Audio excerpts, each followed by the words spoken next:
Well, hello there. How's it going? So, today's episode is titled Trial Drama and Relationship Dynamics, Stormy Testimonies and Personal Growth. And if this was a better podcast, I would actually have some intro music right here. But you're just going to have to imagine some soothing sounds or whatever kind of music you want to hear and whatever music would be appropriate for this episode. So anyway, welcome back to another episode of Critical Weight Theory, where we sometimes look at how people are navigating life. And it's a podcast where we delve into the intricacies of personal development sometimes. That includes relationships and sometimes the intersection of public and private lives. And it can be political, and sometimes I look at music. Sometimes I make, crappy episodes that don't really go anywhere, but hopefully this one will be a little bit better. It's really just me talking into my Chromebook mic. So that's a moment of candor, of honesty, and hopefully you'll find that refreshing. Anyway, hello, I'm your host, Wade. And today we have a friggin' huge episode, hopefully. Hopefully some of you out there will appreciate the effort that I am putting into this. I even have a bit of a script, although I'm riffing a little bit as well. We'll be discussing two seemingly different yet deeply connected topics, so deeply connected.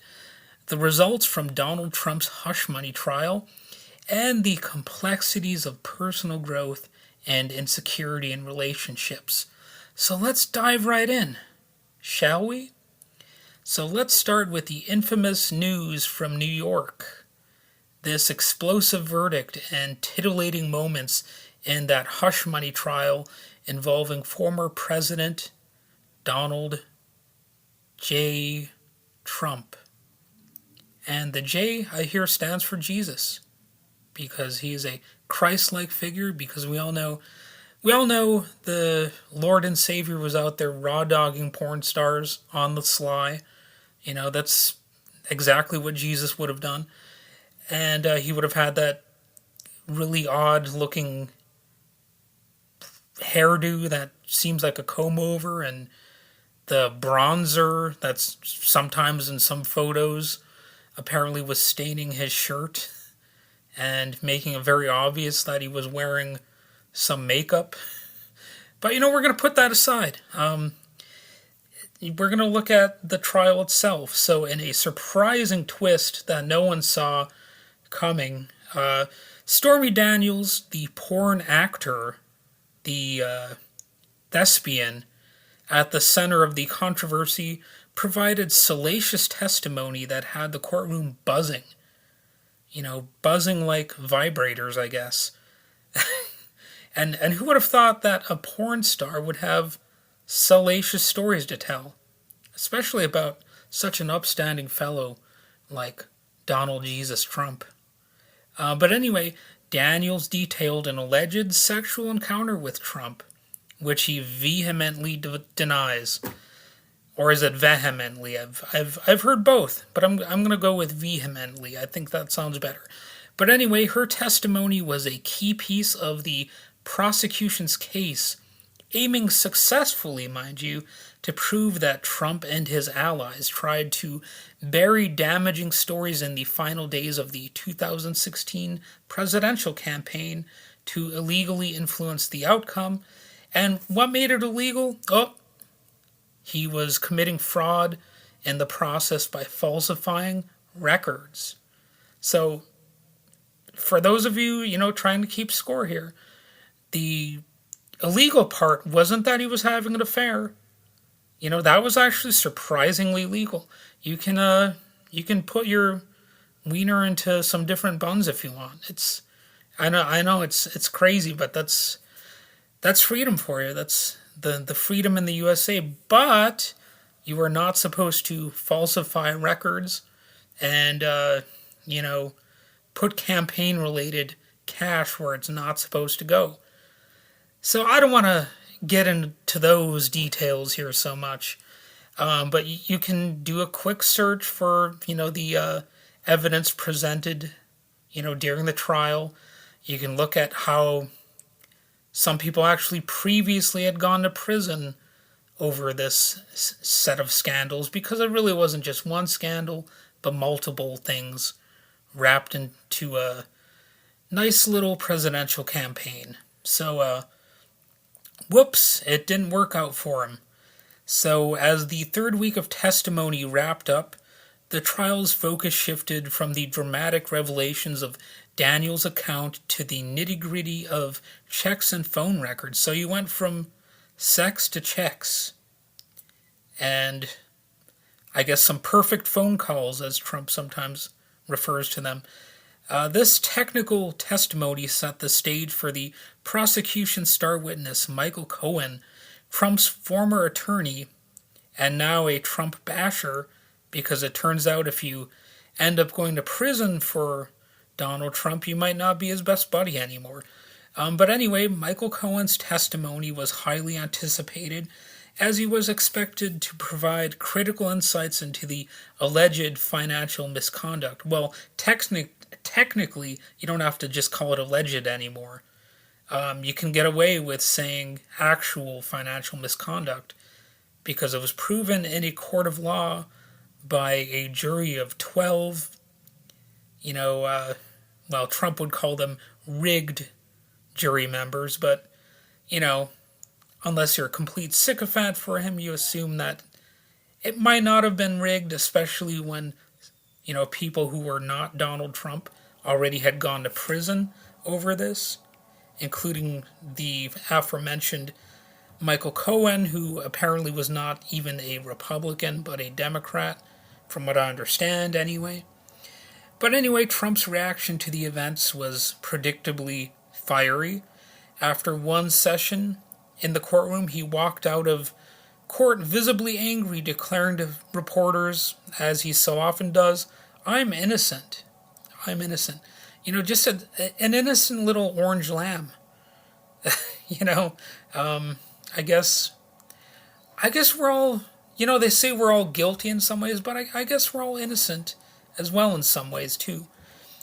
But such emotional outbursts aren't unusual for Trump, especially when faced with accusations from former associates.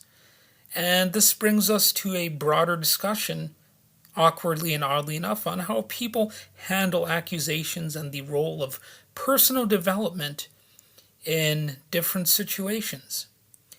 So we're going to shift gears a little bit because, the trial's already happened. I just wanted to mention it here on this podcast because I was kind of ignoring that sort of stuff for a little bit. But let's talk about personal development. How can we grow from, scandalous events and bad experiences with relationships? I'm not just talking about raw dogging porn stars here. It's we're going to look at particularly when someone says they need to work on themselves. What does that mean? I know some people don't say those words that often. They don't really, or if they say them, they don't mean them. But this phrase, working on myself, can often be heard in the context of relationships. But what does it really mean? When someone expresses the need to work on themselves, it usually indicates a desire to address personal issues or improve certain aspects of their life. This could range from personal growth and self-improvement to tackling emotional challenges, career aspirations, or relationship dynamics. Or it could be, something that a person says in order to wiggle out of trouble to the extent that it's possible. So in a relationship, saying I need to work on myself might mean needing time and space to focus on personal development before fully committing. And no, we're not talking about committing crimes here. We're talking about commitments in relationships. If some of us can stop committing crimes for just a few moments, so we don't all have to be a one man or one woman crime wave. We can work on ourselves sometimes. It's about resolving personal issues or insecurities that could otherwise negatively impact the relationship in question. Insecurity, for instance, is a significant factor that can strain relationships, inside and outside of a courtroom. Persistent insecurity can lead to jealousy, possessiveness, and mistrust, potentially eroding the foundation of a relationship over time. Yeah. But what happens when two insecure people date each other? You know, topsy turvy relationships. I think topsy turvy applies here as an expression, but it's a tricky dynamic that can often lead to codependency. You know, when bad personality traits sort of become dependent on each other, each person may seek constant validation from the other, creating a cycle of neediness and reassurance. Sort of like a cult dynamic, only sometimes it's between one or two people. There can be a cult of one. If somebody's you know really that lonely, but you can also have codependence and cultish behavior that's between two people. I think we've all seen that. And then, of course, there's some cults that are bigger, more circus like. This can lead to jealousy and mistrust, where each partner doubts the other's intentions, causing frequent conflicts and misunderstandings. And that can be seen in, personal relationships, but also in political parties. If you're constantly insecure, it's going to eventually erode certain bonds, you might say, or fray them. Whatever analogy you want to throw in there. So instead of overcoming their insecurities, they might inadvertently reinforce them, making it harder to build a healthy relationship. It's a funny thing, it really is. However, it's not all doom and gloom. Relationships can withstand insecurity at times if both partners are committed to understanding and supporting each other. Open communication, mutual support, and sometimes professional help. They might not always put you in a straitjacket, but they might sit you down and give you a nice little talking to, and they might be well paid to do so.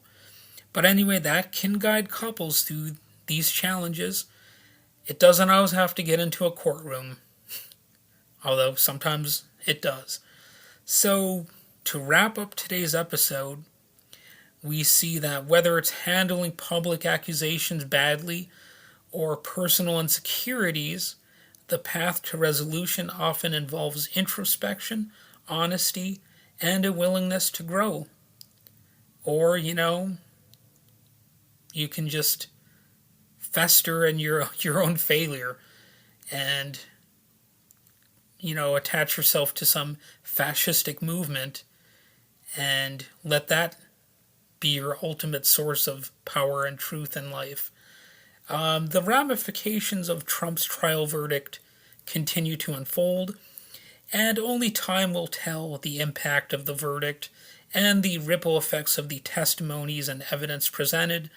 But in a world where people don't so much care about evidence anymore, well, a lot of people don't, it might not have quite the effect that a normal mind would expect. So, we live in abnormal times, that's what I'm saying. And on a personal level, recognizing the need to work on oneself is a crucial step towards healthier relationships and personal fulfillment. I sound like Walter Matthau. Walter Matthau wants you to work on your personal relationships. Anyway, thank you for joining us today on Critical Weight Theory, where sometimes we discuss navigating life. And hopefully, hopefully, I successfully in some ways paired the scandal that, the 34 for 45 scandal. Hopefully I successfully paired all that together with some general relationship woes. So be sure to listen to other episodes. I don't know if I have a subscription set up. I don't think I do, but check out those other episodes. Share this stuff. Leave a review if you enjoyed this episode. Leave a review if you didn't enjoy it. I don't really care. So until next time, keep navigating your path with insight and intention. This is Wade signing off, and I don't really know what signing off means. But anyway, it's over.